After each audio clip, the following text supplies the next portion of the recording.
اللہ آسمانوں اور زمین کا نور ہے۔ اس کے نور کی مثال ایسی ہے کہ گویا ایک طاق ہے جس میں ایک چراغ ہے، اور چراغ ایک قندیل میں ہے، اور قندیل ایسی صاف شفاف ہے کہ گویا موتی کا سا چمکتا ہوا تارا ہے۔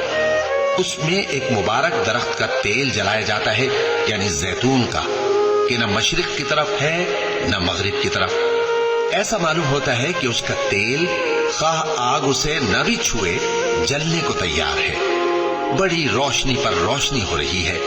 اللہ اپنے نور سے جس کو چاہتا ہے سیدھی راہ دکھاتا ہے، اور اللہ جو مثالیں بیان فرماتا ہے تو لوگوں کے سمجھانے کے لیے، اور اللہ ہر چیز سے واقف ہے۔ وہ قندیل ان گھروں میں ہے جن کے بارے میں اللہ نے ارشاد فرمایا ہے کہ بلند کیے جائیں اور وہاں اللہ کے نام کا ذکر کیا جائے، اور ان میں صبح و شام اس کی تسبیح کرتے ہیں۔